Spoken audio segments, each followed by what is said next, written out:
Welcome back to another episode of Misplaced Garage.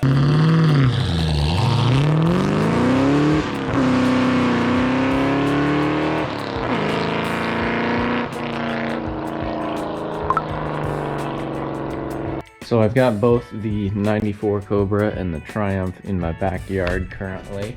Got to get those two out of the way so I can work on this bad boy. This car still needs a bunch of love.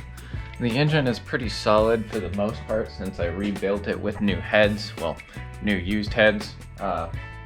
It needs a power steering pump, I do know that, because when the car is on, the pulley and the whole mechanism like shakes. Everything's tight, so I'm assuming that that's going out. This side's got a pretty bad racket when you drive it down the road, so I think the ball joint is going out. Luckily I've got a Moog ball joint that I never put in that car because I bought two thinking that I was just going to replace both of them, but the other one was basically new because I replaced it a long time ago. So the Moog ball joint's going to go up front. Luckily it's the same part, so that is awesome. Start with the easy stuff first, I guess. Although this car, along with the 94, needs this filter cleaned up, so I'm probably going to do that first because it takes time for it to dry. It doesn't look too bad, but I'm guessing a little cleanliness would be good for it. Here's a before. How about that for an after? Nice and bright red, ready to catch all of the dirt and debris. So I picked up these Silver Star light bulbs. According to the internet, these are the correct ones, but they seem kind of odd to me. So I'm gonna flip the ignition on here.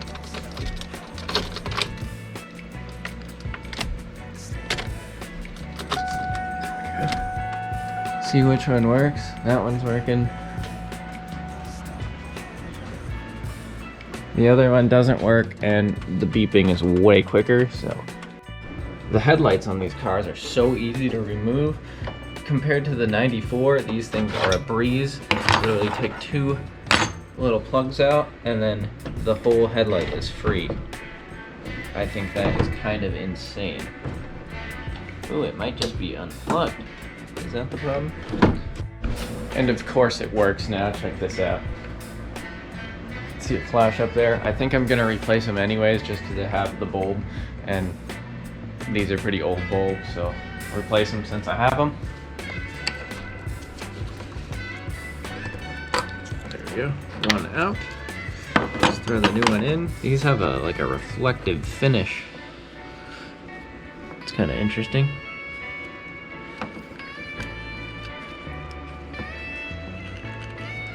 Isn't this exactly the same? It should be. There we go. Bada boom. Both are replaced. Nice and bright now. So I'm gonna pull this wheel off and see really what's going on in there. I do have this ball joint that I can replace if I need to. Wheel bearing feels pretty normal to me. I mean, it is well used and pretty rusty, but it feels relatively normal to me. So now that I've got the brakes all disassembled, I can pop the spindle off, a couple of bolts here, there. Just by my guess, this is not a very good feeling ball joint. Got the spindle off, and there is definitely a little bit of slop in there. I can feel it move up and down a tiny bit, but let's get this sucker replaced with a brand new one.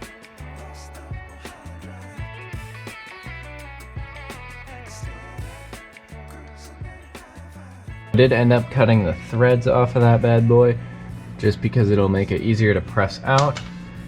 When you're cutting it off with a cutting wheel, you can see in my video that I didn't have this and I just forgot to do it, but if you clamp a set of vice grips on there and your ball joint is really wore out, the weight of the ball joint will, or the weight of the vice grips will keep the ball joint from shaking around like that. And if it shakes around like that, it'll bite the blade of the cutoff wheel, and it's not very fun.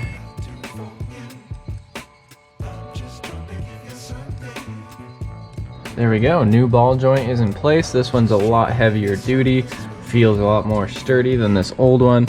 I think this might have been the factory ball joint, but I could be wrong.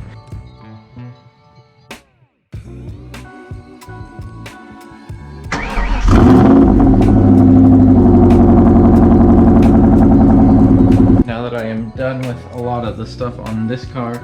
It's nearly ready to drive. I'm still getting a clunking in the front end, and I really don't know what it is. I think it might be the sway bar end links or the sway bar bushing, so I'm gonna order those.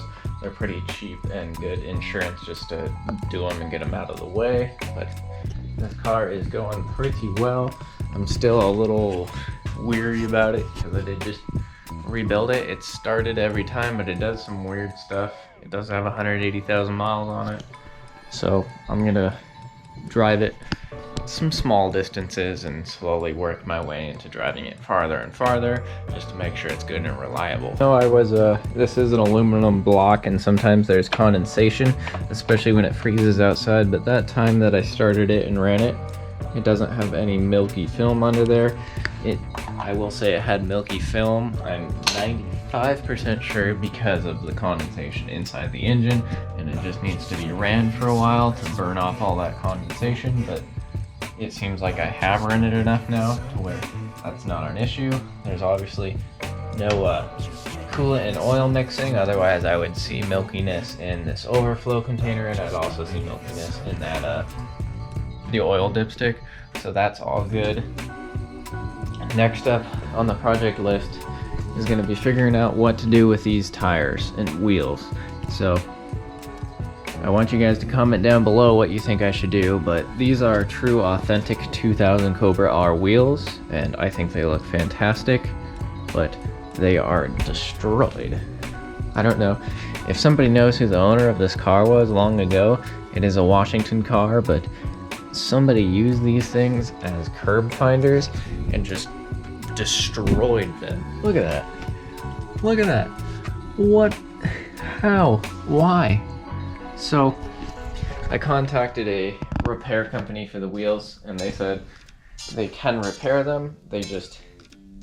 I asked if they could polish the lip, and they said if they repair them, they can't polish the lip because it'll look bad. But I'm thinking of just having them repair them and just leaving them how they are and just being like, I'm good with a solid 90%. I don't want them. I like the original color on there. I think it looks really good. It's like a sparkly, flaky silver, and I think it looks nice. These wheels just need a wider set of tires. I think I'm gonna go with a 275 because these are stretched on here. Either a 275 or a 285, but it needs new tires on here badly. Anyways, guys, comment down below if you think I should fix these wheels or buy a new set of wheels. I think they're cool, so I might keep them. But anyways, guys, please like, comment, and subscribe, and I will see you in the next one.